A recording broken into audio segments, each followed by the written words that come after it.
Hello दोस्तों, आज हम बोलेंगे संपादक के डिक्टेशन 80 वर्ड पर मिनट की स्पीड से। डिक्टेशन का विषय है माहौल बिगाड़ने का काम। डिक्टेशन स्टार्ट होगी 5 सेकंड बाद। स्टार्ट। भारत जोड़ो न्याय यात्रा के तहत वाराणसी पहुँचे राहुल गांधी ने एक बार फिर यह जुमला उछाला कि देश में डर और नफरत का माहौल है। राहुल गांधी इस जुमले का इस्तेमाल एक लंबे समय से करते चले आ रहे हैं। वह इस तरह के बयान देश में ही नहीं विदेश में भी दे चुके हैं।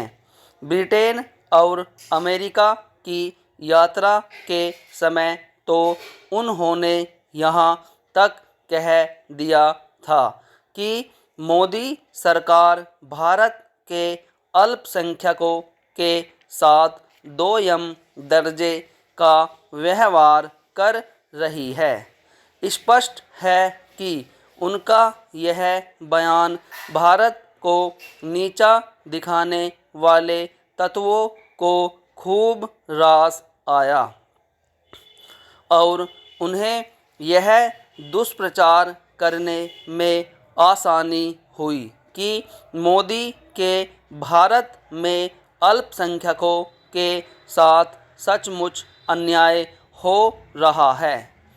इसकी अनदेखी नहीं की जा सकती कि विदेश में कई ऐसे समूहों और संगठनों के साथ मीडिया का एक ऐसा हिस्सा भी सक्रिय है जो अंतर्राष्ट्रीय स्तर पर मोदी सरकार के साथ साथ भारत की छवि को भी खराब करने पर तुला है।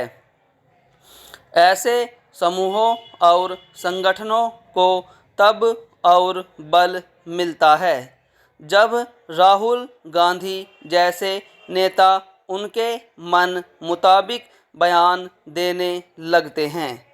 अपने संकीर्ण राजनीतिक स्वार्थों की पूर्ति के लिए देश की छवि मलिन करने और माहौल बिगाड़ने वाले बयान देने वालों में केवल राहुल गांधी ही नहीं हैं।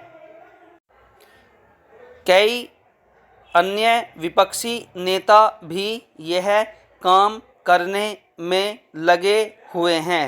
इसका परिणाम यह है कि देश में यह झूठा माहौल बनाने वाला एक उद्योग खड़ा हो चुका है कि भारत में कुछ लोगों के साथ अन्याय हो रहा है और उनके अधिकारों की अनदेखी की जा रही है।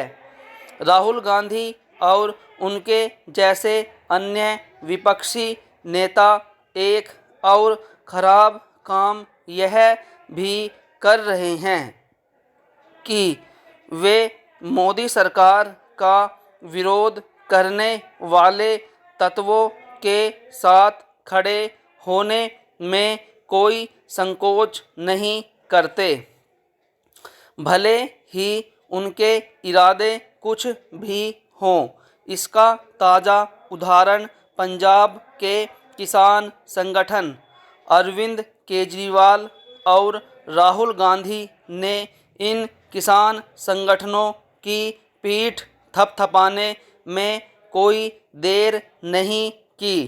राहुल गांधी इससे अनजान नहीं हो सकते कि किसान संगठनों की कई मांगें ऐसी हैं कि उन्हें किसी भी सरकार के लिए मानना संभव नहीं, लेकिन उन्होंने झटपट यह कह दिया कि कांग्रेस उनकी मांगों का समर्थन करती है।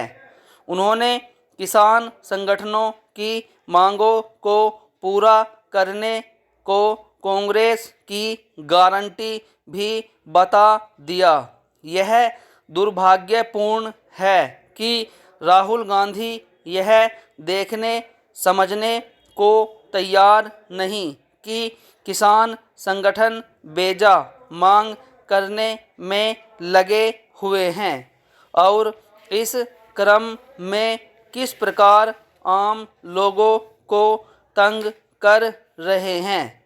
रास्ते रोक कर और रेल यातायात बाधित कर सरकार को अपनी मांगे मानने के लिए विवश करना एक तरह से लोगों को बंधक बनाकर फिरौती वसूल करने जैसा है।